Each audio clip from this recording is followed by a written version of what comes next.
Hello hello hello. आप सभी बच्चों का अभय सर का नमस्कार। क्या हाल चाल है बच्चों? वाली today is the wonderful sections on this science chapter 1 जो कि क्लास 9 के लिए है। आज हम न्यू पैटर्न, जैसा कि हमारा ओल्ड पैटर्न था साइंस का class 9 matter in our surrounding chapter 1 का नाम था। बट वो इस बार सीबीएसई वालों ने क्या किया है, उस पर एक new CBSE NCERT book launch की है। तो हम उस पैटर्न पर आज क्लास 9 को बहुत ही ज़्यादा बेस्ट कंटेंट के साथ और बहुत ही ज़्यादा बेसिक से लेकर के स्टैंडर्ड तक चैप्टर 1 में जो भी चीज़ें बताई गई हैं, हम सारी चीज़ें आज बहुत ही अच्छे तरीके से क्या करेंगे बेटा, क्लियर करेंगे। जैसा कि दिया गया है class 9 new pattern NCERT syllabus chapter 1 exploration, chapter का नाम है entering the world of secondary science. And आज आपका है लेक्चर नंबर 1। आई होप सभी बच्चों के पास, सभी कुछ बच्चों के पास आई थिंक तो बुक भी नहीं होगी, या फिर सभी और कुछ बच्चों के पास बुक आ गई होगी, क्योंकि आपके साइट पर, यूपी बोर्ड के साइट पर अभी ऐसा कुछ आया वाया नहीं है। बट किसी किसी स्कूल में हमारे सीबीएसई के पैटर्न पर बुक्स आ गई हैं। हम उन्हीं की बेसिस पर आज हम चैप्टर 1 स्टार्ट करने चल रहे हैं। उस चैप्टर का नाम है exploration entering the world of the secondary science. मतलब सर, एंटरिंग का मतलब होता है चलो चलते हैं। कहाँ चलते हैं? किसी मेले में नहीं, मेले में नहीं चलना है। कहाँ चलना है? चलते हैं हम अपने साइंस की, विज्ञान की दूसरी दुनिया में, द्वितीय, सेकेंडरी। सेकेंडरी मतलब द्वितीय। द्वितीय संस्कृत वर्ड हम यहाँ पे दूसरा शब्द बोलेंगे, दूसरा। सेकेंडरी का मतलब सेकंड। तो वही लिखा है बेटा एक्सप्लोरेशन। एक्सप्लोरेशन का ही मतलब होता है जानना। अगर मैं बात करूं एक्सप्लोरेशन क्या है, तो एक्सप्लोरेशन का मतलब होता है जानना। किसके बारे में जानेंगे?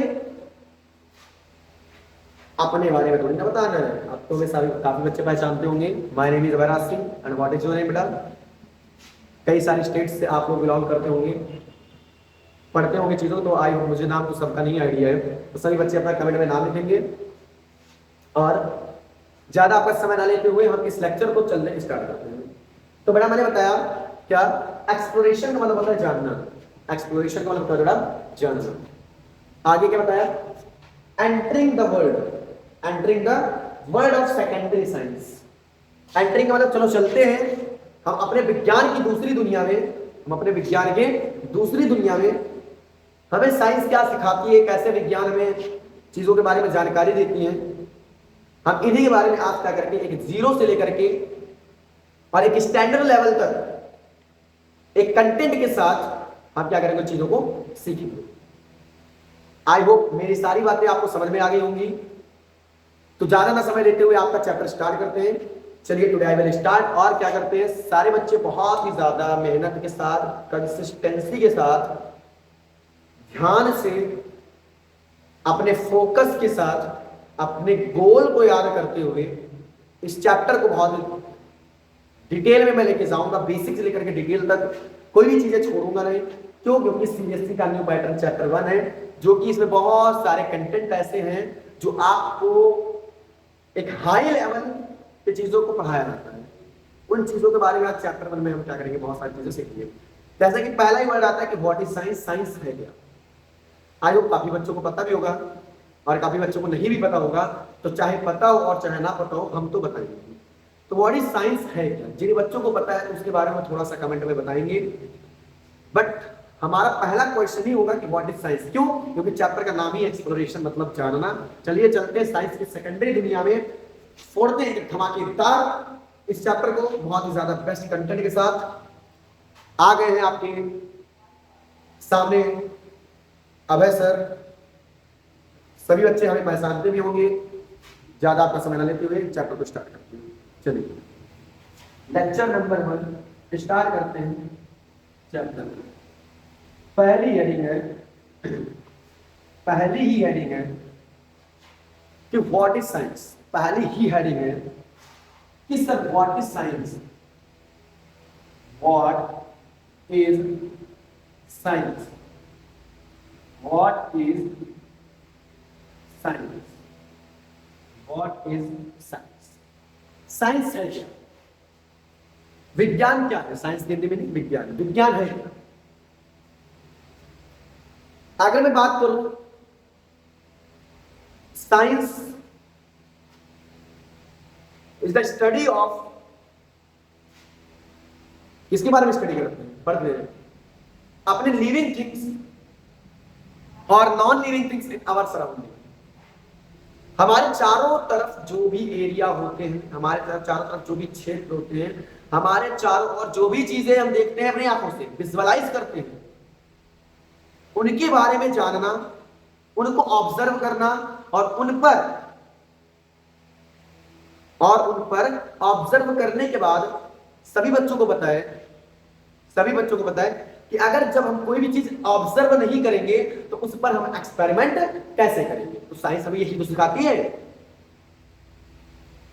कि जो भी हम अपने चारों साइड जो भी थिंग्स देखते हैं, जो भी वस्तु देखते हैं, हम उनके बारे में पहले उनको हम ऑब्जर्व करें, देखें, उसके बाद उन पर एक्सप्लोरेशन करें, मतलब उनके बारे में जाने, और जानने के बाद उस पर एक्सपेरिमेंट करें और एक नई चीज सीखें और एक नई चीज बनाएं।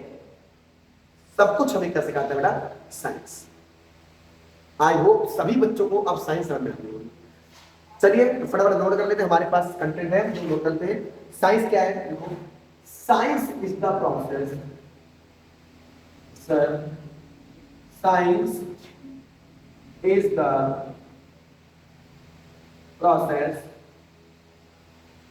by which gaining knowledge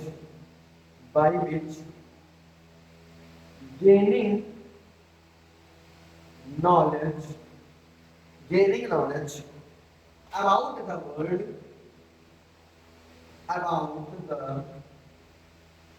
about the world through observation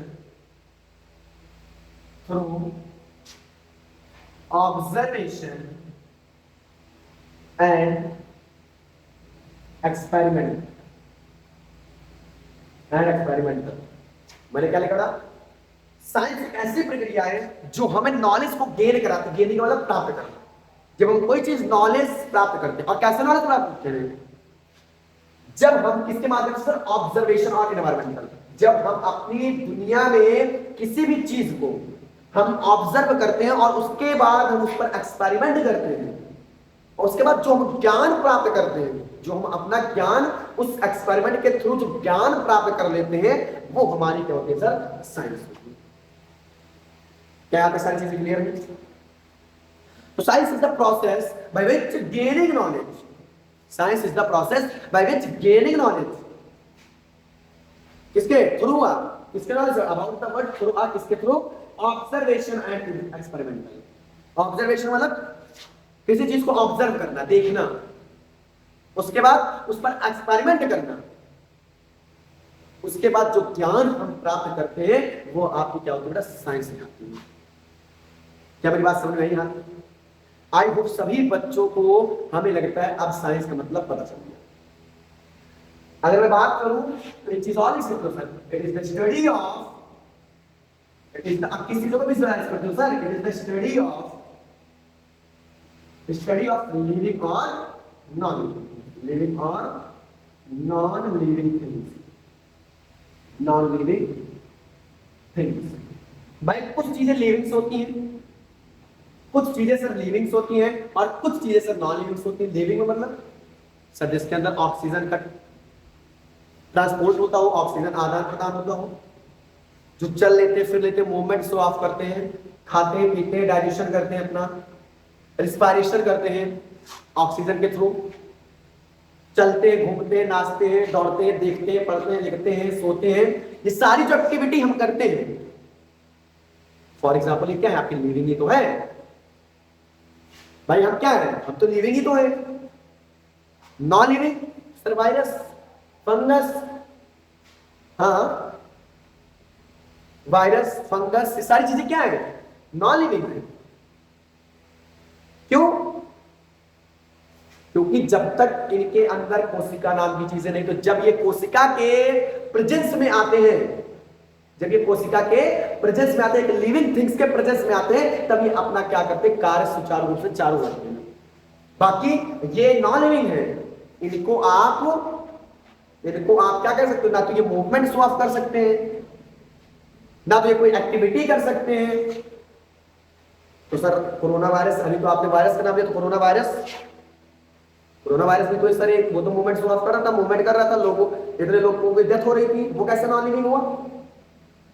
बात तो पॉइंट की सर, कैसे नॉन लिविंग हुआ? बेटा नॉन लिविंग मैंने क्या बोला, नॉन लिविंग वो चीजें होती हैं वो अपना कार्य कब चालू करती है, वो अपना कार्य तब सुचारू रूप से चालू करती है जब वो किसी लिविंग थिंग्स के प्रेजेंस में आती है। फॉर एग्जाम्पल, क्या कोरोना के टाइम, कोरोना के पीरियड में 2017-18 में या 19-20 में कोरोना जब आया, तो क्या लोगों ने खाना खाना छोड़ दिया? लोगों ने खाना खाना छोड़ दिया? खाना तो खा रहे थे, बात तो पॉइंट नहीं है सर। तो क्या खाने को कोरोना नहीं हो सकता था? हाँ, खाने को कोरोना नहीं हो सकता था, सर पॉइंट की बात है, हो तो सकता था। इसका मतलब वो सब्जी के अंदर कोरोना नहीं हो रहा है,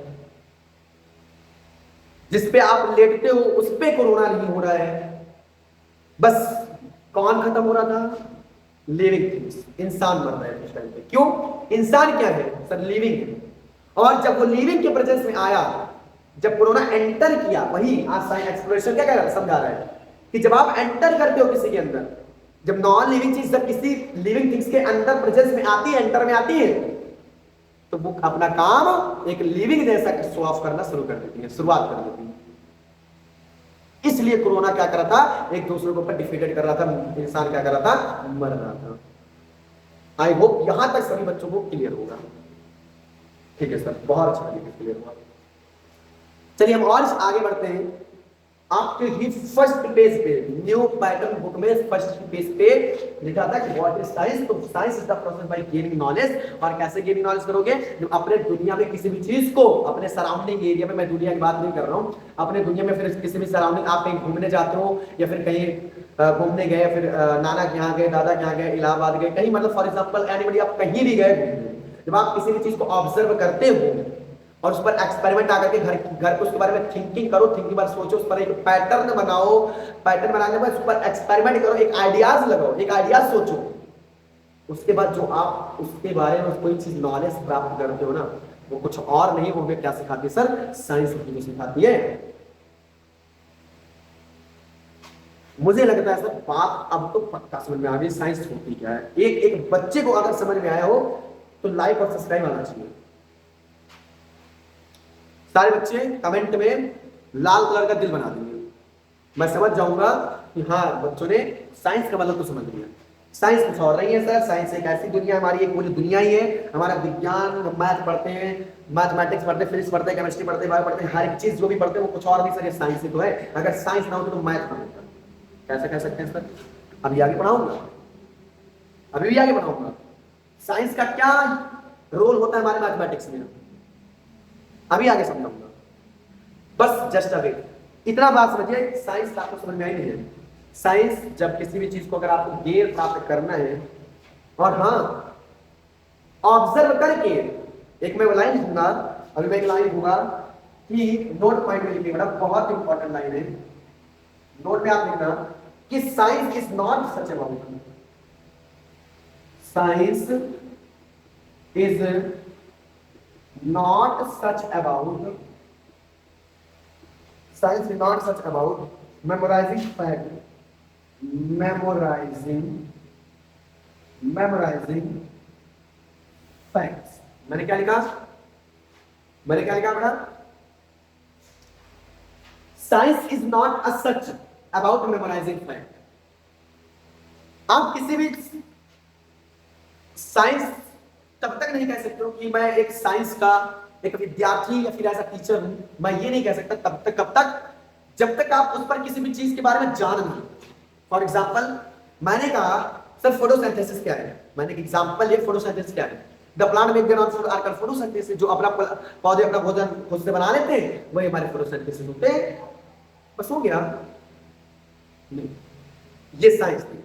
साइंस अगर आप रीड करके उसको रट लो, आप साइंस को रीड करके और कोई टीचर आपको रटा दे किसी चीज की डेफिनेशन, आप उसके बारे में उसका अंदर की बेसिक चीज नहीं जानते हो, आप उसके बारे में उसकी बेसिक चीज के बारे में आपको कोई 1% का नॉलेज नहीं है, you can not be science. तुम साइंस नहीं हो सकते, तुम विज्ञान के बारे में नहीं समझ सकते। मतलब साइंस हमें यह भी बताती है कि कोई भी चीज अगर मैं रट के, साइंस की कोई भी चीज, मैंने बताया पूरी दुनिया ही साइंस ही है, साइंस ना हो तो हम अपने आसपास की चीज के बारे में जानते ही ना। अगर किसी को अपने किसी की चीज को जान करके और उसके बारे में रट ले रहे हैं, तो रट के अपने दिमाग में जो बिठाया, मेमोराइजिंग किया, वो साइंस नहीं है। नहीं, लाइन लिखा है मैंने कि science is not such about, आप साइंस के बारे में जान लेना ही बहुत बड़ी चीज नहीं होती है। मेमोराइजिंग फैक्ट, आप मेमोराइजिंग फैक्ट मतलब अपने दिमाग में बिठा लेना। जब तक अपने दिमाग में आप बिठा नहीं लोगे, उसके बारे में डिस्कवरी कर नहीं लोगे, उसके बारे में अच्छे तरीके से जान नहीं लोगे, इनमें क्या क्या चीजें मिली, हमारा फोटोसिंथेसिस हुआ, कैसे हुआ, इतने बड़े बड़े मैटर जो बनाए जाते हैं, इतने बड़े बड़े पदार्थ जो बनाए जाते हैं, इतने बड़े बड़े मटेरियल जो बनाए जाते हैं, ये सब कैसे बनते हैं। अगर हमें एटम के बारे में नहीं पता है, एलिमेंट के बारे में नहीं पता है, मॉलिक्यूल्स के बारे में नहीं पता है, और आपको डार्क मैटर बता दिया जाए, मैटर की डिफिनेशन पढ़ लो। मैटर क्या है? मैटर सब कुछ नहीं है, सब आपके पास स्पेस होता है, उसके पास मास होता है। अगर मैटर है तो उसके पास मास होगा और सब आपके पास स्पेस होगा। मैटर है, मैंने सर ने बता दी कि भाई मैटर इज बाय विच क्या है, matter is the process by which क्या have some mass and some occupies space. कुछ उनके पास मास होते हैं और उनके पास कुछ स्पेस होती है, कुछ जगह घेरती है वो। मैटर सर रट लो बेटा, रट लो रट लो रट लो रट लो, नहीं। साइंस हमें ये भी सिखाती है, किसी चीज को मेमोराइज, किसी चीज को आप अपने दिमाग में बिठा लो रट करके, वो साइंस नहीं है। साइंस के बारे में तब तक आप उसे साइंस नहीं कह सकते हो जब तक आप उसके बारे में पीएचडी ना कर लो, बेसिक से लेकर के स्टैंडर्ड तक समझ ना लो, उसके बीच में घुस जाओ, उसके डीप में चले जाओ कि मटेरियल बना तो बना कैसे, ये मार्कर है, मार्कर बना तो बना कैसे, कैसे बना सर? एटम रहा होगा सबसे पहले, एटम, एटम से भी पहले। साइंस हमेशा किसी की तुलना है, साइंस हमेशा किसी की तुलना है। ये दुनिया में जो भी चीज बनाई गई है, छोटे से छोटे पार्टिकल्स, इलेक्ट्रॉन, प्रोटॉन, न्यूट्रॉन, वो भी किसी के कंपैरिजन में आए हैं, किसी की तुलना में आए हैं। पूरी दुनिया किसी ना किसी की तुलना में ही है। हाँ, साइंस एक फिक्स नहीं है। हाँ, साइंस को मैं फिक्स नहीं कह सकता। साइंस हमेशा क्या करती है बेटा? चेंज होती रहती है। आज साइंस हमें ये बताती है, कल वो दूसरा फैक्ट बताएगी। अच्छा, मतलब साइंस फिक्स भी नहीं है ना? साइंस फिक्स भी नहीं है। साइंस हमेशा क्या होती है बेटा? समय के साथ, समय के साथ क्या होती है बेटा? चेंज होती रहती है, उसका काम है। साइंस क्यों चेंज होती है? क्योंकि उससे साइंस का काम है एक नई चीज, जो हमारी पुरानी चीज है उनको हम एक उनके बारे में और भी चीजें एक्सपेरिमेंट कर करके एक नई चीज बनाए, एक नई चीज के बारे में सोचें कि हम और भी कैसे ग्रोथ अपने इन द वर्ल्ड, इस दुनिया को और भी आगे कैसे ले जा सकते हैं, क्या क्या एक्टिविटी कर सकते हैं, कैसे हम ओल्ड चीजों को लेकर के उसकी हेल्प से, उसकी सहायता से हम और भी नई चीजें बना सकते हैं, एक न्यू पैटर्न बना लें, और भी अच्छा सोच ले, इससे भी बेहतर कर सकते हैं। 2026-25 में ये रहा, 2026 आया, मैं इस 2026 में और साइंस में और क्या डेवलप कर सकता हूँ, और क्या चीजें बना सकता हूँ। यहाँ साइंस हमें ये सिखाती है। क्या बात समझ में आएगी? नहीं? साइंस हमेशा बेटा फिक्स नहीं है, साइंस हमेशा समय के साथ चेंज होती रहती है। मेरा बात कहना माना, अगर कोई कहता है साइंस इज फिक्स या नॉट फिक्स्ड, तो कहना नॉट फिक्स्ड। साइंस हमेशा समय के साथ बदलती रहती है। साइंस हमेशा एक नई सोच पालती है, एक नया सोच लाती है। क्या मेरी बात समझ में आई नहीं? तो साइंस को रट लेना, साइंस में किसी टीचर ने आपको कोई टॉपिक बताया, किसी बच्चे ने आपको कोई टॉपिक बताया कि हमारा फोटोसिंथेसिस क्या होता है, एटम क्या होते हैं, एटम सर स्मॉलेस्ट पार्टिकल्स होता है, मैटर क्या होता है sir, matter is some occupies mass and some occupies space, इनके पास कुछ जगह घेरती है और मास होती है, रट लो बेटा रट लो। तो ये discussion not a science. Science हमेशा क्या सिखाती है? चीजों के बारे में डीप में जानना, और जानने के बाद उस पर क्या करना? एक्सपेरिमेंट करना। वही आपकी क्या होती है? साइंस होती है। अच्छा चलिए, इसका मतलब है, इनका मतलब इट मीन्स इट मीन्स बेटा इसका मतलब क्या है, पहला point, it means being curious, being curious. Second point, asking question, asking question, asking question. Third, observing things, observing things carefully, observing things carefully. Fourth, understanding how the world, understanding how the world works, how the world works, how the world works। चलिए इसका हमने 4 minute लिखवा दिया। Notes की सहायता से हम आपको नोट्स लिखवा देंगे बेटा, क्योंकि बहुत हमें आपके सामने मेरे पास स्मार्ट बोर्ड नहीं है, तो मैं फिर भी आपके लिए थोड़ा सा मेहनत मुझे करना पड़ रहा है, बट आपके लिए मैं नोट्स भी लिखवा रहा हूँ, तो आप नोट्स नहीं बना सकते हो। बट जब मैं समझाऊं तो आप केवल आपका फोकस हमारे फेस पे, हमारी बातों पर होना चाहिए, आपका मेन फोकस। जब मैं लिखवाऊं तो आप लिखो, आप मुझसे टाइम ले लो, बाद में स्क्रीनशॉट करके पढ़ लो चलेगा, लेकिन जब मैं पढ़ाऊं तो आपका फोकस, मेन फोकस हमारी बात पे होना चाहिए। क्लियर? चलिए फिर मैंने क्या बताया, ध्यान से। अब इसका मतलब क्या है, साइंस अगर आपको पढ़ना है, अगर आपको साइंस के बारे में और भी जानना है, तो पहले भी तो आपको बीइंग क्यूरियस होना पड़ेगा। बीइंग क्यूरियस मतलब आपके अंदर भाई जिज्ञासा होनी चाहिए। क्यूरियस मतलब जिज्ञासा, आपके अंदर जिज्ञासा होनी चाहिए, चाहत होनी चाहिए। चाहत कैसी आएगी सर, जब आप कोई चीज दिल से करोगे बेटा। मैंने बताया कि सर भाई कोई भी टीचर है भाई, टीचर सभी अच्छे होते हैं, टीचर सभी अच्छे होते हैं, मैं टीचरों पर ब्लेम नहीं दूंगा। मैंने कहा मैंने इस साइंस के बारे में बहुत अच्छी चीजें बताई, लेकिन कुछ बच्चे ऐसे होंगे जो जिनको बहुत अच्छा लगा होगा मेरा लेक्चर, कुछ बच्चों को ऐसे होंगे जो जिनको अच्छा नहीं लगा होगा लेक्चर अच्छा हो, क्यों? वो पढ़ना नहीं चाहते हैं।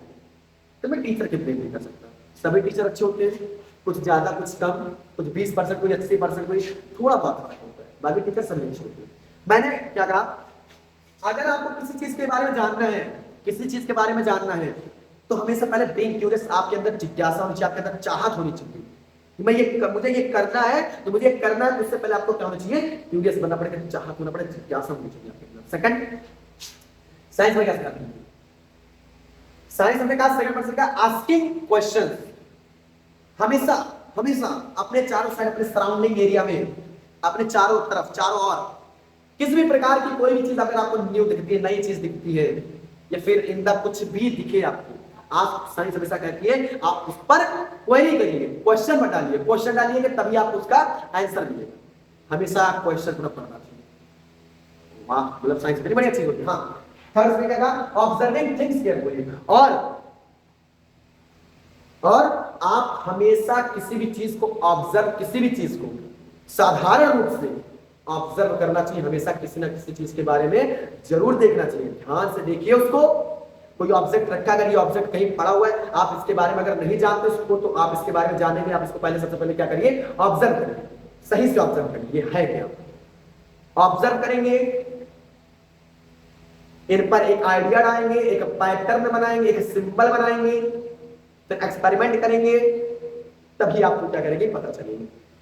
तो हमेशा कोई ऑब्जेक्ट के पीछे क्या करिए, ऑब्जर्व करिए, किसी भी थिंग्स को, किसी भी वस्तु को करिए, ऑब्जर्व करिए। Understand how the world works. इसी प्रकार से हमारी पूरी दुनिया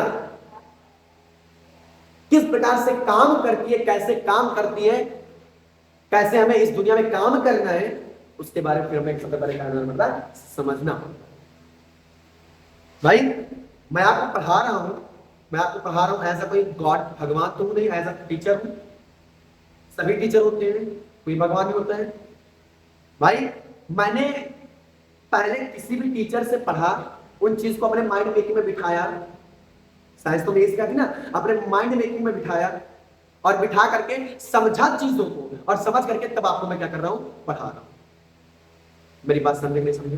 पहला point, science is not about memorisation. Science को आप अपने दिमाग में रट करके ऐसे किसी तरीके से प्रेशराइज करके आपको पढ़ा दिया जाए, रटा दिया जाए, वो कोई साइंस नहीं है। साइंस हमेशा बीइंग क्यूरियस, हमेशा जिज्ञासा होनी चाहिए, चाहत होनी चाहिए, आस्किंग क्वेश्चन, हमेशा आपके पास क्वेश्चन पुट अप करने चाहिए कि सर इसके अंदर क्या होता है, कैसे ये बना क्या है। उसके बाद इसके बारे में ऑब्जर्व करिए, सर ने कैसे बताया उसको आप हमेशा ध्यान से देखिए। उसके बाद अंडरस्टूड करिए, उसके बाद आप क्या करिए, उनके बारे में समझिए, जानिए। उसके बाद क्या करिए, अपने दुनिया में उसको क्या करिए, काम करिए, उस पर क्या करिए, काम करिए, लागू करिए। क्या यहाँ तक मेरी बात समझ में आई नहीं है? यस, समझ में। चलिए, फिर मैंने बताया इसको बता दिया कुछ इंपॉर्टेंट पॉइंट्स देखिए, कुछ इंपॉर्टेंट पॉइंट्स, कुछ इंपॉर्टेंट पॉइंट्स नोट कर लो मैडम। कुछ इंपॉर्टेंट पॉइंट्स, कुछ इंपॉर्टेंट पॉइंट्स। इंपॉर्टेंट पॉइंट्स में क्या है, देखो उसने साइंस के बारे में फिर बताया। क्या साइंस के बारे में बता रहा है? चैप्टर 1 पूरा 1 टू ऑल साइंस के बारे में डिस्कवरी करें। चैप्टर 1 पूरा साइंस में किस प्रकार से एक गाड़ी रोड पर चलती हो, उन पर क्या यूनिफॉर्म वेलोसिटी कैसे चलती है वो ऑन रोड पर, उनके अंदर क्या कुछ मैग्नेट की प्रॉपर्टी होती है, मैग्नेटिक प्रॉपर्टी होती है, कैसे चलती है, एक बर्फ कैसे स्टेट अपनी चेंज करके एक लिक्विड फॉर्म में आता है। इन सारी चीजों, केमिस्ट्री फिजिक्स रिलेटेड है, मैथ के रिलेटेड हर एक चीज हम साइंस के इस चैप्टर में, चैप्टर 1 में आपकी जो न्यू पैटर्न की बुक है उसमें एक्सप्लोरिंग वर्ल्ड ही बोला गया। जानो साइंस की सेकेंडरी दुनिया में कैसे काम होगा, कैसे होना है, कैसे क्या करना है, उनके बारे में क्या करना है, हर एक तरीके से जानना है। तो साइंस के बारे में इसने और भी क्या कहा? इसने कहा कि not only what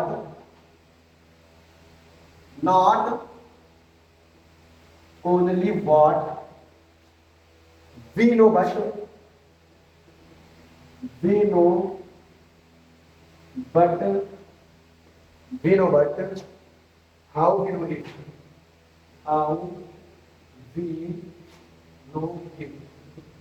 how we know it, that means इसका मतलब क्या है सर, इस लाइन का मतलब, तो that means इसका मतलब का और कुछ और नहीं, इनका मतलब है we observing things। पहला we observing things, सेकंड है we measure them, थर्ड है अपना we find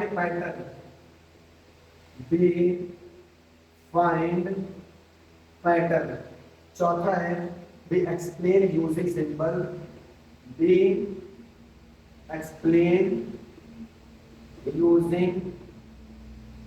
using symbol and equations,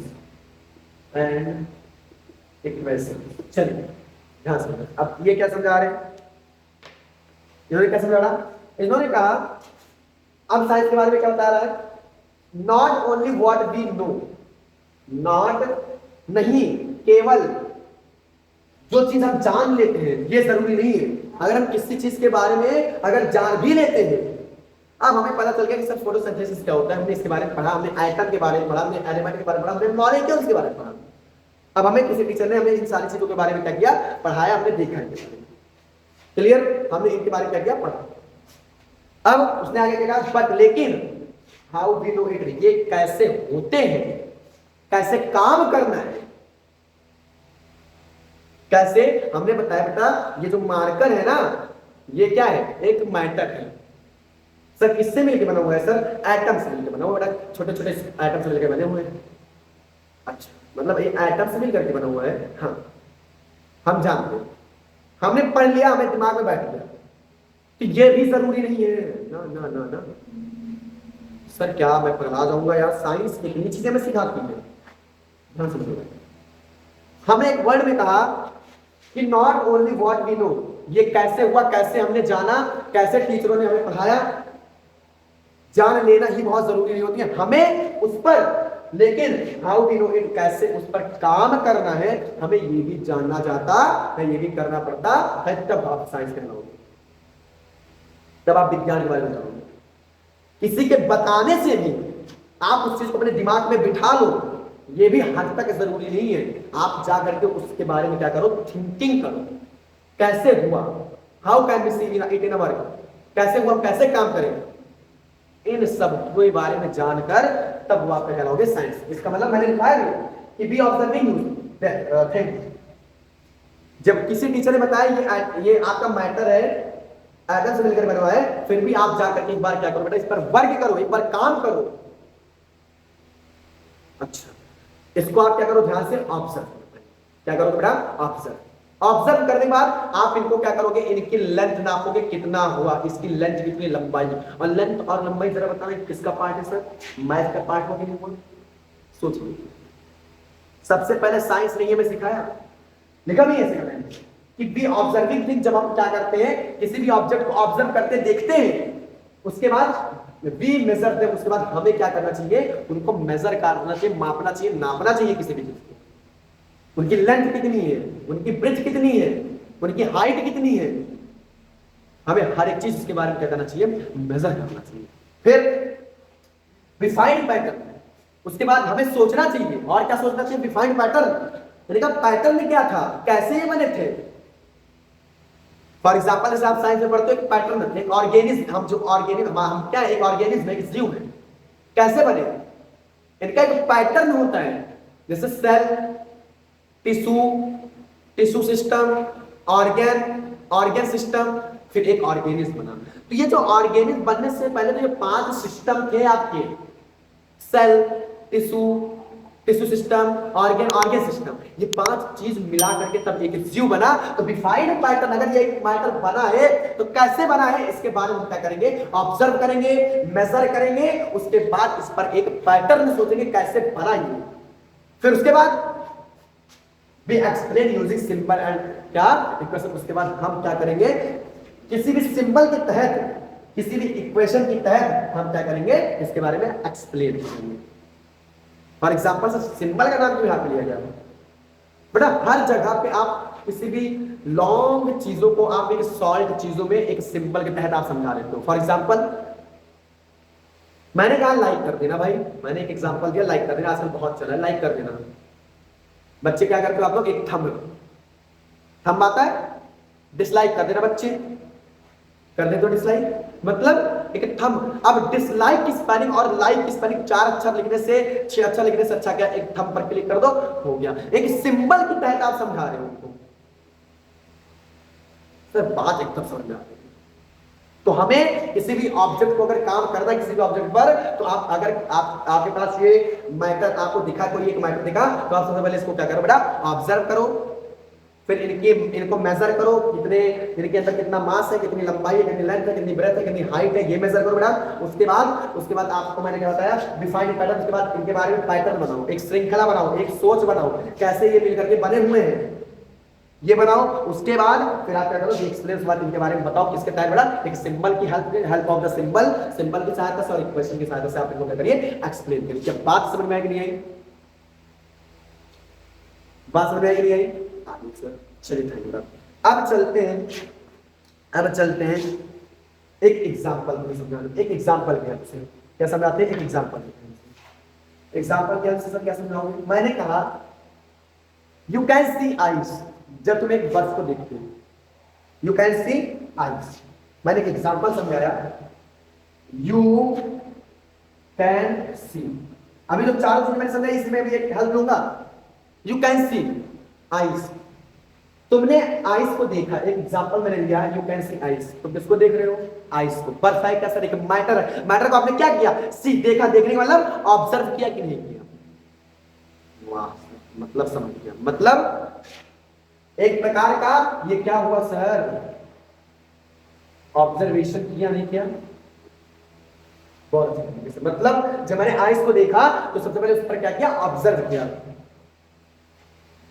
उसको ऑब्जर्व के बहुत अच्छे तरीके से देखा, दिमाग में बिठाया, ये है क्या, ये एक क्या प्रकार का क्या है, एक आइस है, हमने ऑब्जर्व किया इस चीज को, बात समझना।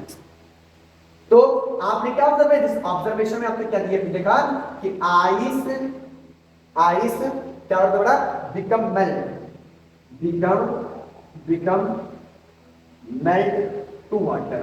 आपका जो बर्फ था ना वो पानी में मेल्ट कर रहा था, पिघल रहा था, आपने ऑब्जर्व किया। अगर ऑब्जर्व ही ना किया होता तो कैसे पता चलता ये बर्फ है और बर्फ पानी में पिघलता है। बर्फ एक सॉलिड है और सॉलिड से क्या किस में जाता है, लिक्विड स्टेट में जाता है। जब आपने ऑब्जर्व किया कि बर्फ एक ठोस है, नंबर ऑफ द मॉलिक्यूल्स बहुत है इनके अंदर, एक वजन है, और देख रहे हो इनकी अवस्था चेंज हो रही है, इनकी स्टेट चेंज हुई। आपने ऑब्जर्व किया नहीं किया? ऑब्जर्व किया तो मैंने बताया कि यस सर मैंने ऑब्जर्व किया, ये एक समय था सॉलिड और सॉलिड से लिक्विड बन रहा है।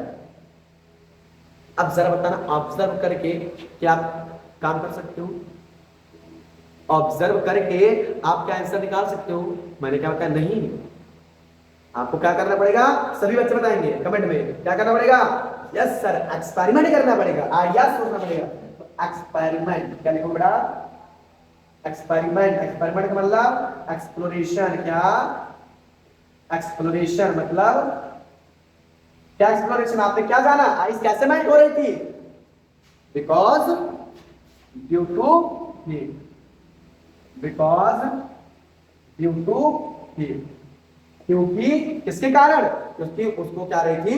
हीट मिल रही थी, गर्मी मिल रही थी, और हीट की वजह से हमारा आइस अपने स्टेट चेंज करके, अपना सॉलिड का स्टेट चेंज करके वो लिक्विड स्टेट में जा रहा था।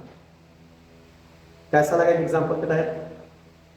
अगर सभी बच्चों को समझ में आया बेटा तो प्लीज एक लाइक और सब्सक्राइब हमें बनता है आपसे। बस आप लोग बहुत ही मेहनत कंटेंट के साथ बेटा अच्छे तरीके से पढ़ते रहो, एक एक चीज में मेरी बातों पर ध्यान दो। कैसे आपको पढ़ाया, क्या क्या चीजें मैंने कैसे पढ़ाई। आई विल रिक्वेस्ट यू बेटा सभी बच्चे एक एक चीज को लिखे और क्या करें उसके बारे में। मैंने क्या बताया, जब मैंने किसी चीज को ऑब्जर्व किया, ऑब्जर्व करने के बाद मैंने उनको मेजर किया, मेजर करने के बाद मैंने उसके बारे में क्या किया बेटा, फाइंड पैटर्न। उनका एक पैटर्न सोचा, ये कैसे किस श्रृंखला में बने हुए हैं। डायरेक्ट तो दुनिया में मैंने क्या बताया, किसी की तुलना नहीं होता है। और तुलना कैसे होती है? जाहिर बात एटम एक स्मॉलेस्ट पार्टिकल, सबसे छोटा पार्टिकल है, उससे भी पहले कोई चीज रही होगी। इलेक्ट्रॉन, प्रोटॉन, न्यूट्रॉन, उससे भी पहले कोई चीज रही होगी। हमें नहीं पता, हमें नॉलेज नहीं है, लेकिन हमारे पूर्वज लोगों को पता था, नहीं पता। जो साइंटिस्ट हमारे एटम के बारे में, सेल के बारे में, रॉबर्ट हुक ने सेल के बारे में बताया, क्या सेल भी तुम सेल से पहले भी कोई चीज रही होगी? हाँ रही होगी सर, सेल से भी पहले कोई चीज रही होगी। हाँ बेटा, साइंस में यही सिखाती है, अभी लिखवाऊंगा आगे। Science can not be fixed बेटा, कभी जीवन मत कहना साइंस कभी एक फिक्स नहीं हो सकती है। साइंस हमेशा एक नई सोच पाल के रखती है, हमेशा एक नई सोच बनाती है, हमेशा एक नई सोच के बारे में सोचती रहती है। हम क्या अच्छा कर सकते हैं, इस साल हमने ये क्या, अगले साल हम क्या और चेंजेस ला सकते हैं। कैसे हमारा साइंस का चैप्टर का एक आज सीबीएसई ने एक दूसरा पैटर्न चेंज किया। एक्सप्लोरेशन चलो चलते हैं अब साइंस की कौन सी दुनिया में? सेकेंडरी दुनिया में। अभी तक फर्स्ट दुनिया में, सेकेंडरी दुनिया में चलते हैं। कैसे कह दिया? क्यों? क्योंकि science can not be fix. Science हमेशा समय के साथ बेटा चेंज होती रहती है और कुछ हमें नया नया चीज सिखाती रहती है। साइंस ना होती तो आई थिंक आज हमें चीजों के बारे में नॉलेज ना होता। हम कैसे जीवित रहते हैं, किसके थ्रू रहते हैं, हमें इसके बारे में नॉलेज ना हो तो साइंस हमें इतनी अच्छी चीजें सिखाती बेटा। क्या मेरी बात समझ रहे हो सभी बच्चे? Yes sir. चलिए, क्या तो आपको क्या कहना बेटा? This is science action. Last one मेरा क्या है? This is science action. फिर आपकी क्या करती है? साइंस एक्शन करती है।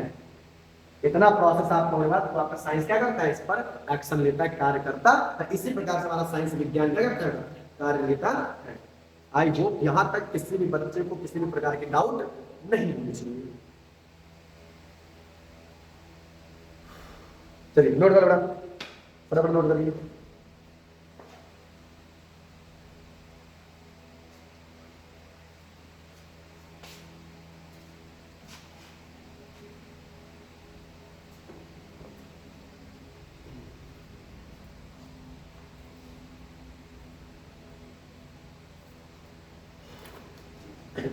चलिए अब हम पढ़ेंगे how do be science scientific work. हम कैसे वैज्ञानिक रूप से इस पर कार्य करते हैं, हम वैज्ञानिक रूप से कैसे इस पर काम करेंगे या करते थे। हमारे वैज्ञानिक रूप में कैसे किस प्रकार से चीजें आज, जैसे टाइटल साहब ने एटॉमिक एटम्स के बारे में बताया, थॉमसन मॉडल ने एक न्यूक्लियस और क्या बोलते हैं उस वाटरमेलन के अंदर फ्लडिंग मॉडल के बारे में बताया, कैसे how can be determine atom and nucleus. Robert साहब ने सेल के बारे में बताया, रॉबर्ट ब्राउन ने भी न्यूक्लियस के बारे में बताया, रुडोल्फ फर्चाउ ने ये बताया कि कैसे एक सेल नई सेल बनती है, एंटन वॉन लीवेनहुक ने लिविंग सेल की खोज कैसे की। इन सारी चीजों को हमारे साइंटिस्ट जो थे किस प्रकार से एक लय में काम करते हैं, कैसा उनका पैटर्न था, क्या करते थे, अब मुझे कैसे करना है, कैसे करते थे उसके तहत हम लोग क्या करेंगे बेटा, सीखेंगे। जय श्री राम। क्या करेंगे, सीखेंगे। चलिए ज्यादा आपका समय लेते हुए हेडिंग डालेंगे, how scientific thinking work, how scientific thinking work, thinking work, कैसे वैज्ञानिक अपनी सोच कर किस प्रकार से एक वैज्ञानिक सोच करके अपना कार्य करता है, या फिर हाउ साइंटिफिक थिंकिंग वर्क, कैसे हम साइंटिफिक रूप से वैज्ञानिक रूप से सोच करके कैसे उस पर काम करते हैं, कैसे हमारे वैज्ञानिक चीजों पर पहले सोच करके किस प्रकार से किस पैटर्न में काम करते हैं, उसके बारे में हम क्या करेंगे, पढ़ेंगे। बहुत ही इंटरेस्टिंग टॉपिक है। चलिए स्टार्ट करते हैं। क्या मैंने कहा, हमेशा एक साइंटिफिक एक वैज्ञानिक, अगर आपको एक साइंटिफिक रूप में काम करना है, एक वैज्ञानिक रूप से काम करना है, तो सबसे पहले आपको मैंने एक सिंपल सा बताया, चाहे कोई वैज्ञानिक हो चाहे वो एक नॉर्मल इंसान हो, सबको पहला काम क्या करना पड़ता है बेटा, ऑब्जर्व। क्या करना पड़ता है, ऑब्जर्व। हेडिंग पढ़िए, हाउ साइंटिफिक थिंकिंग वर्क, कैसे वैज्ञानिक रूप से सोच करके हम कैसे काम करते हैं। एक साइंटिस्ट, एक वैज्ञानिक किस प्रकार से अपनी सोच रखता है और कैसे काम करता है किसी भी चीज को बनाने के लिए, किसी चीज के बारे में बताने के लिए, एक्सप्लेन करने के लिए। तो सबसे पहले अगर हमें किसी चीज के बारे में जानना है, तो मैंने हमेशा बताया साइंस को पढ़ना है, सबसे पहले क्या करो, उसको ऑब्जर्व करो ध्यान से। ऑब्जर्वेंट थिंकिंग केयरफुली, हमेशा उसके को ध्यान से क्या करिए, इसके बारे में जानिए, सोचिए, उसको ध्यान से देखिए। पहला वर्ड लिखा है ऑब्जर्विंग, मतलब नोटिस थिंग्स केयरफुली। ऑब्जर्विंग क्या है, नोटिस थिंग्स केयरफुली। नोटिस करिए, ध्यान से देखिए, सोचिए उसके बारे में, वस्तु को केयरफुली, साधारण रूप से। जब आप किसी भी वस्तु को किसी भी ऑब्जेक्ट को आप ध्यान से उसको देखोगे, तो वो आपका क्या होगा बेटा, ऑब्जर्विंग। बात समझ में है? नेक्स्ट आपका, उसके बाद जब आप किसी भी वस्तु को ध्यान से बेटा देखें, आपका सेकंड काम क्या है, उसको क्या करो बेटा, मेजरमेंट करो। क्या करो बेटा, मेजरमेंट। क्या करो बेटा, मेजरमेंट। ऑब्जर्वेशन करता है एक साइंटिस्ट, क्या करता है, ऑब्जर्वेशन करता है। जब किसी ऑब्जेक्ट को देखता है तो सबसे पहले उसका काम क्या है, ऑब्जर्वेशन। ऑब्जर्वेशन किया, उसने ऑब्जर्व किया, चीजों को बहुत ही ध्यान से देखा, नोटिस किया, उसके बारे में साधारण रूप से देखा। उसके बाद वो क्या करता है, एक साइंटिस्ट क्या करता है, एक वैज्ञानिक क्या करता है, या फिर हमें कैसे काम करना चाहिए, फिर हमें क्या करना चाहिए, मेजरमेंट। उसके बारे में क्या करना चाहिए, नापना चाहिए, वो उसमें कितने नंबर ऑफ द आइटम्स थे, उसकी लेंथ कितनी है, कैसे इतना बड़ा मार्कर के अंदर कितने नंबर ऑफ द आइटम्स मिले होंगे। ये सारी चीजों को हमें क्या करना है, मेजरमेंट। मेजरमेंट क्या है बेटा, यूज नंबर एंड टूल्स। कैसे कर सकते हैं, यूज नंबर एंड टूल्स। भाई मेजरमेंट कैसे करोगे, एक संख्या के है 1 2 3 4 5, अगर इसकी लेंथ पहचानिए तो लेंथ वाइज केजी, तो कैसे बोलोगे सर, इसका लेंथ जो है, उसकी लेंथ जो है मीटर, सर ये 1 मीटर लंबाई है इसकी, सर 2 मीटर लंबाई है सर इसकी, तो 1 2 3 4 दैट्स मींस है क्या सर, इस नंबर ही तो है, संख्या ही तो है सर। आप कितना समझ आ गए, मतलब ऑब्जर्व किया तो मैंने किसी भी ऑब्जेक्ट को, ये रहा आपका कोई ऑब्जेक्ट को ऑब्जर्व किया, उसके बाद इसकी क्या की, लेंथ और ब्रेथ और इसकी हाइट आपने मेजर की, मतलब किसके तहत, संख्या के तहत। यूज नंबर्स एंड टूल्स, संबंधित औजार के मीटर के तहत। टूल्स का मतलब मीटर, जो आपकी मीटर स्केल आती है, आप नॉर्मल हम लोग जो पटरी लेते हैं, स्केल लेते हैं, उसमें 1 2 3 सेंटीमीटर लिखा होता है। तुम्हारे क्या है वो टूल्स तो है, उन्हीं के तहत आप किसी भी चीज को उसकी लंबाई नाप लेते हो, उसके हाइट नाप लेते हो, उसका ब्रेथ नाप लेते हो।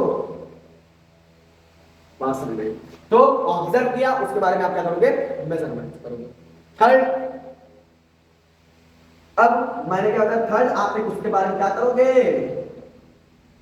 पैटर्न। बेटा जो भी चीजें भी मैंने हिंदी में बताई सब सेम उसे मैं लिखा दे रहा हूं। एक वैज्ञानिक ऐसे ही काम करता है, सबसे पहले उस पर ऑब्जर्वेशन करता है, उसको देखता है अच्छे तरीके से, नोटिस करता है, फिर वो मेजरमेंट करता है, उसके बाद क्या करता है बेटा, पैटर्न। एक पैटर्न सोचता है, एक श्रृंखला सोचती है किस प्रकार से हमें काम करना है। तो पैटर्न में आप क्या लिखोगे बेटा, find similarities, find similarities and dissimilarities,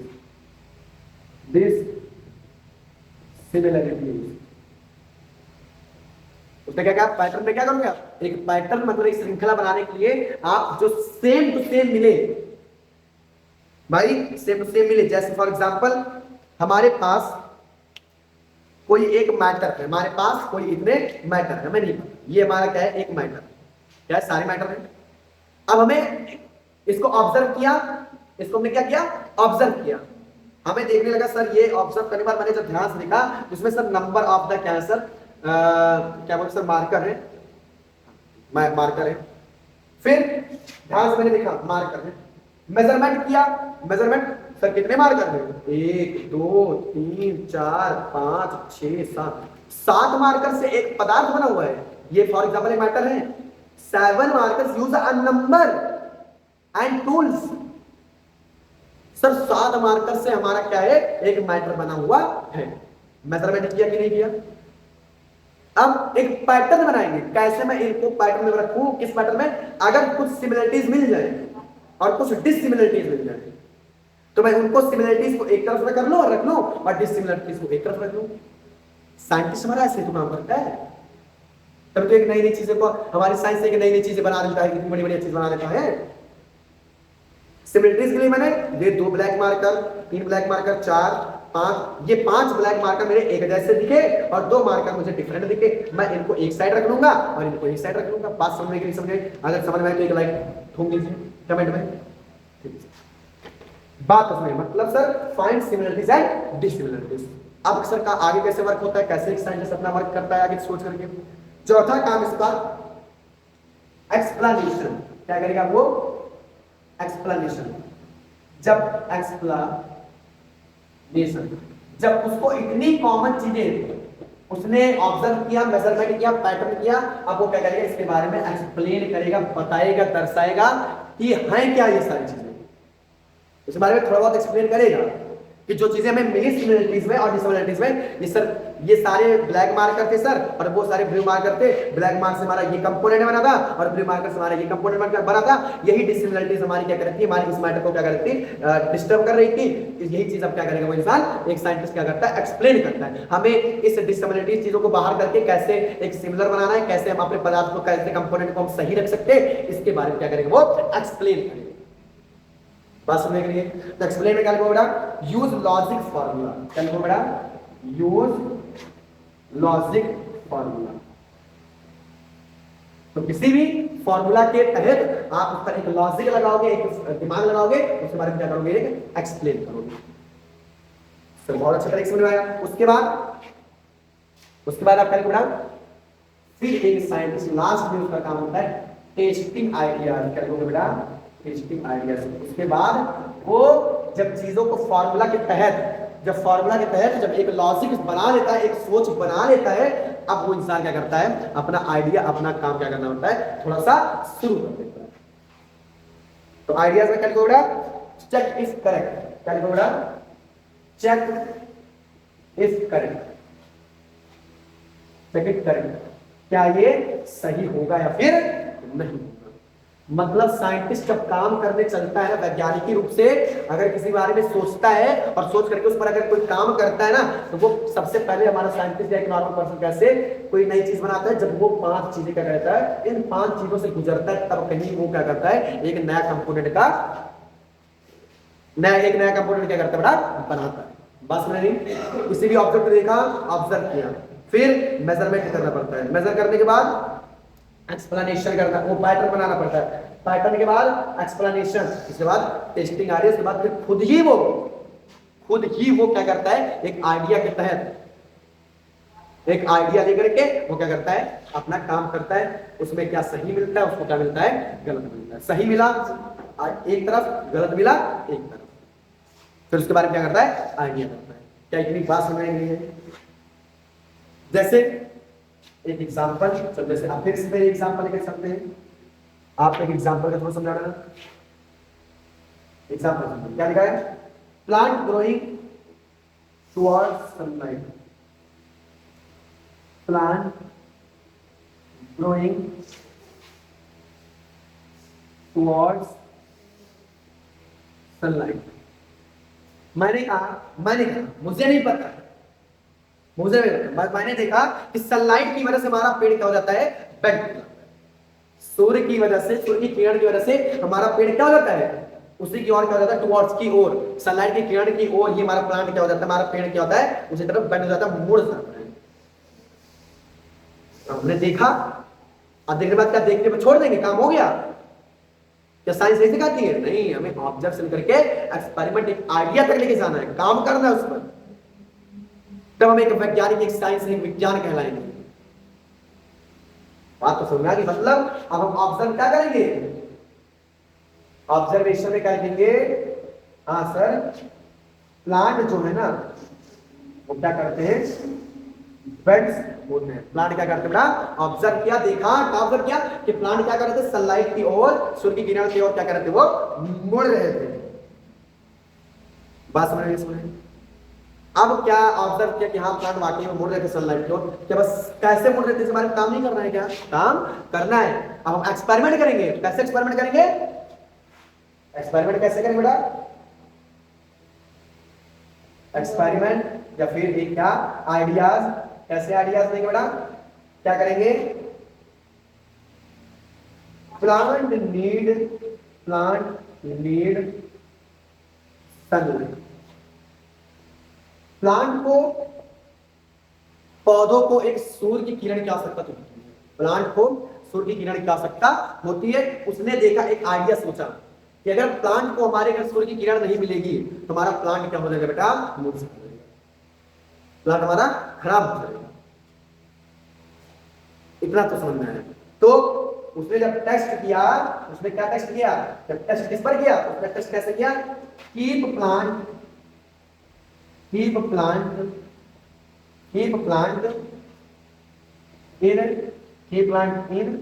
dark and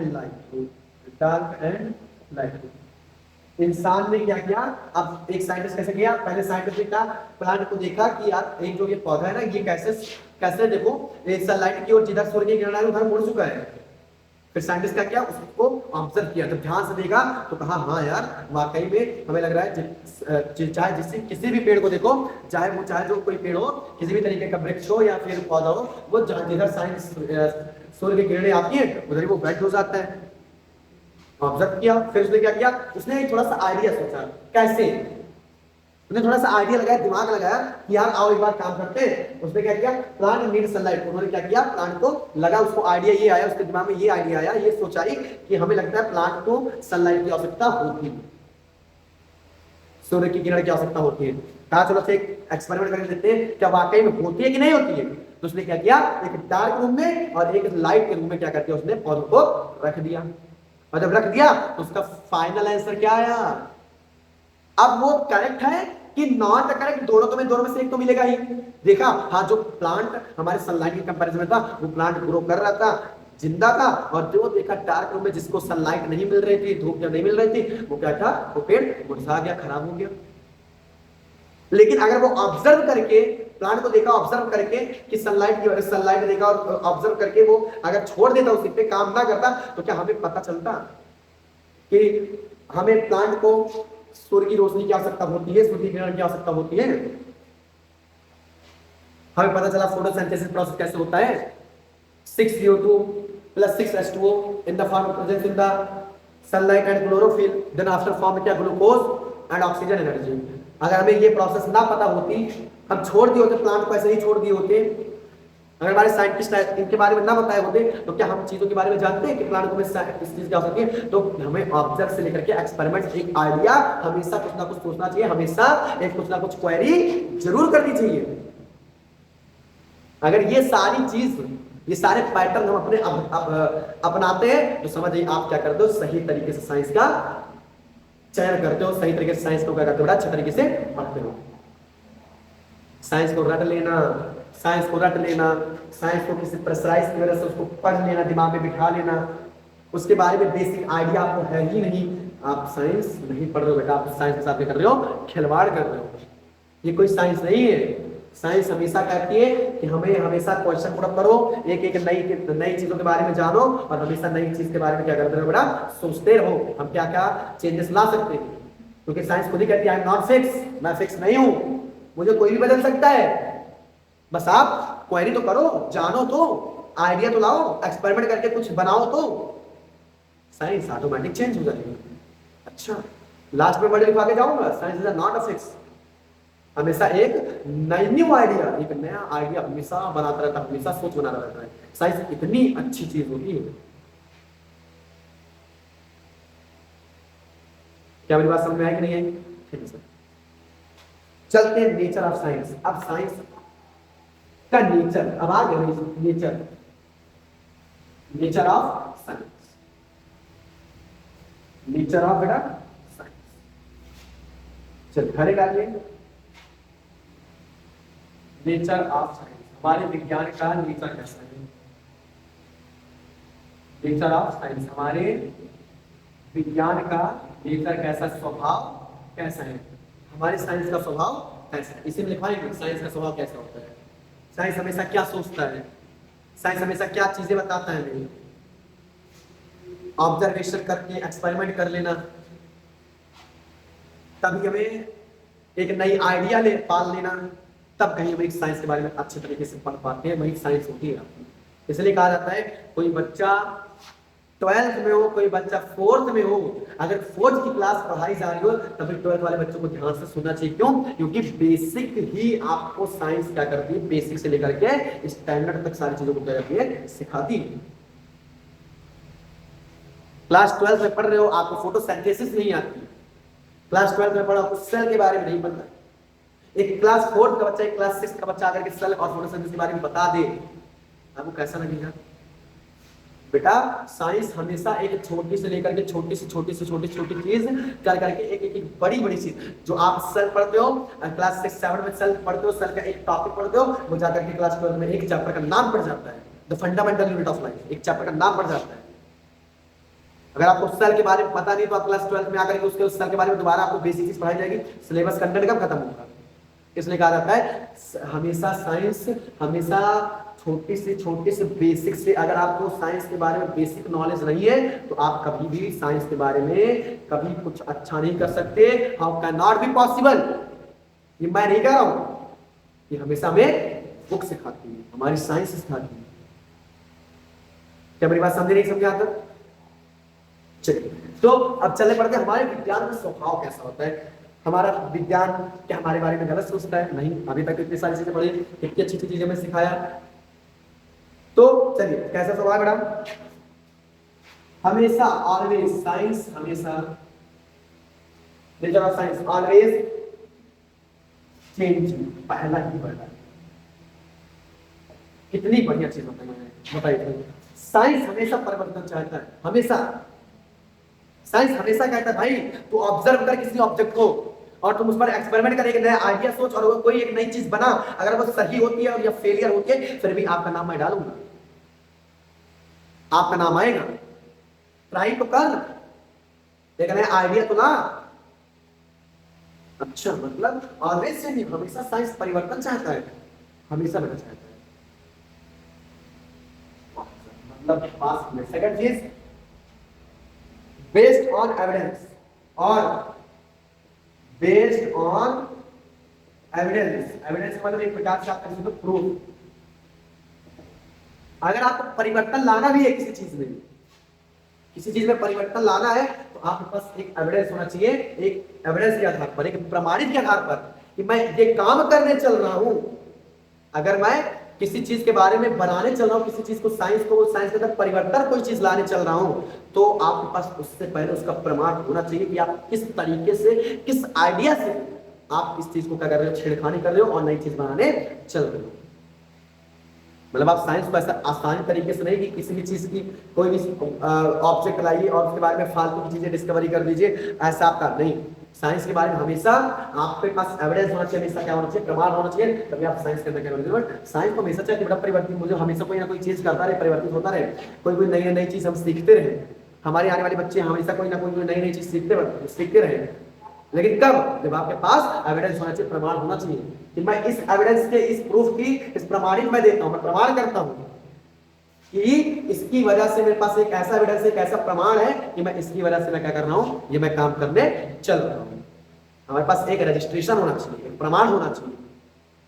जैसे आपका जन्म प्रमाण पत्र होता है, जन्म प्रमाण पत्र क्या है, जन्म प्रमाण पत्र में यही तो लिखा होता है कि मेरे पिता का नाम ये, मेरी माता का नाम है, मैं अपने पिताजी का पुत्र हूं, मेरा जन्म बर्थ कहां पे हुआ, किस जगह हुआ, कौन से डेट में हुआ, कौन से सन में हुआ, इसका एक प्रमाण, एक एविडेंस बनाया जाता है। वही एविडेंस जन्म प्रमाण पत्र होता है। मतलब जब आपका ये एविडेंस आपके पास होता है ना, तो इंसान कितना भी झूठ बोल ले कि वो उसका पुत्र नहीं है, या फिर उसका जन्म वहां नहीं हुआ है, या फिर उसका वहां पे नहीं हुआ, आपका एक एविडेंस रहता है, एक प्रमाण रहता है कि आप उन्हीं के पुत्र हो। फिर कोई भी माता पिता अगर कहते कि ये मेरा पुत्र नहीं है, तो अगर आपके पास वो एविडेंस अगर आपके बना हुआ है ना, तो आप कभी भी, आपके पिताजी आपको निकाल नहीं सकते। रीजन उसका मेन क्या होता है, एविडेंस आपके पास, प्रमाण तो है कि आप उन्हीं के पुत्र हैं। तो एविडेंस, अगर परिवर्तन लाना है किसी भी चीज के अंदर, अगर साइंस के अंदर परिवर्तन लाना है, तो आपके पास क्या होना चाहिए, एक एविडेंस जरूर होना चाहिए। एविडेंस के आधार पर आप चेंज करिए, कोई चीज बनाओ, साइंस चाहती है कोई चीज मुझे नया, कोई न्यू चीजें मुझे सिखाए, कोई नई चीजें लाए इस दुनिया में, लेकिन किसके आधार पर बेटा, एविडेंस, एक प्रमाणित के आधार पर। ठीक है सर। थर्ड क्या बोला उसने, sometimes idea, sometimes ideas are received और रिजेक्टेड, और रिजेक्टेड। और उसके बाद कुछ समय बाद आप उसके बारे में आइडिया लो, एक आइडिया सोचो, आपके पास एविडेंस हो जाए, आप उसके बारे में कुछ आइडिया लो, और जो चीजें रिसीव हो, मैंने बताया ना, कुछ चीजें अगर आपके पास सही हो, आप उसको रिसीव करो, और जो चीजें आपको लगी ये out of network, out of standing है, इसके बाहर है, इससे कुछ हमारा होने वाला नहीं है, आप इसको क्या कर दो, बाहर कर दो, और अपने काम पर कंटिन्यू रखो, जारी रखो। हमें साइंस का स्वभाव होता है, तो इसलिए दिस मीन्स, इसका मतलब नोटेड में लिख लो, इन तीनों का मतलब क्या है, नेचर ऑफ स्वभाव का एक नोट मैंने रिक्वायर्ड। दिस मीन्स, इसका मतलब है science is not fixed, science is not fixed, it improves over time, it improves over time. कितनी बढ़िया चीज है, इन तीनों चीज को ऑलवेज चेंजिंग, परिवर्तन चाहता है। इसके आधार पर एक, उसके बाद आपके पास प्रमाण हो किसी चीज का, मेरे पास ये प्रमाण है, मैं इस प्रमाण की वजह से, इस एविडेंस के तहत से मैं ये काम करने चल रहा हूँ, ये परिवर्तन लाने चल रहा हूँ। और कुछ समय बाद आपके पास आइडिया आते हैं, आइडियाज के बारे में सोचो, आपके पास जो आइडिया सही लगे आप उसको अपने दिमाग में बिठाओ, जो लगे ये इसके रहते हुए हमारा कोई काम नहीं, उसको रिजेक्ट करो। उसके बाद इसलिए कहा जाता है कि डिसमिस, इसका मतलब क्या हुआ, इन तीनों मतलब ये हुआ कि dismiss, science is not fix, इसका मतलब साइंस फिक्स नहीं है। साइंस के अंदर लोग परिवर्तन ला सकते हैं, बस इसके आधार पर, एविडेंस के आधार पर, आपके पास उसका कारण होना चाहिए, प्रमाण होना चाहिए। बाकी साइंस क्यों, क्योंकि इट इंप्रूव्स ओवर टाइम, वो हर समय हमेशा इंप्रूव सोचते, मतलब बेहतर, एक नया सोच लाने के लिए सोचती है, एक नया बेहतर सक्सेस बेहतर बनाना सोचती है, हमेशा इंप्रूवमेंट अपने अंदर लाना चाहती है और भी इंप्रूवमेंट लाना चाहती है। आज का हमारा गोल यही तक है बेटा। आई होप, मुझे लगता है सभी बच्चों को ये लेक्चर नंबर 1 बहुत ही ज्यादा best with content with notes के साथ एक आसान सरल भाषा में मैंने सारी चीजों को आई विल ट्राई इट किया, कोशिश किया एक बेहतर सेक्शन बनाने के लिए न्यू पैटर्न बुक। अगर लेक्चर नंबर 1 आपको बहुत ही ज्यादा अच्छा लगा हो, इसका सभी लोग लेक्चर नंबर 2 वेट करिए, बस कल की डेट में लेक्चर नंबर 2 अपलोड होगा। इसके जितने लेक्चर अपलोड होंगे, आई होप मैं बेसिक से लेकर के आपको स्टैंडर्ड तक एक एक चीज, एक एक कंटेंट, एक एक साइंस की बुक के नई नई बुक के एक एक लाइन में जो अर्थ हिडन होंगे वो सारे वर्ड को ओपन करके मैं क्या करूंगा, आई विल ट्राई, मैं कोशिश करूंगा कि सारे बच्चों को एक चीज का मतलब समझ में आए कि साइंस है क्या, आज हमने क्या क्या चीज पढ़ी, साइंस क्या होती है, साइंस के बारे में हमने जाना, how do we scientific work, कैसे हमारे वैज्ञानिक रूप के तहत या वैज्ञानिक हमारे कैसे किस प्रकार से किसी ऑब्जेक्ट पर काम करते हैं, किसी चीज को बनाने के लिए कैसे काम करते हैं, हमने वो पढ़ा।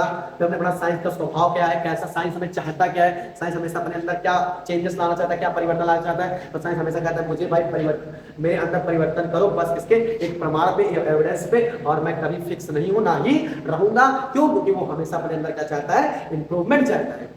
यहाँ इंसान अपने अंदर इंप्रूवमेंट नहीं चाहता, लेकिन साइंस एक हमेशा अपने अंदर क्या चाहती है, इंप्रूवमेंट चाहती है। आई होप ये लेक्चर बहुत ही ज्यादा आपको बेस्ट लगा होगा।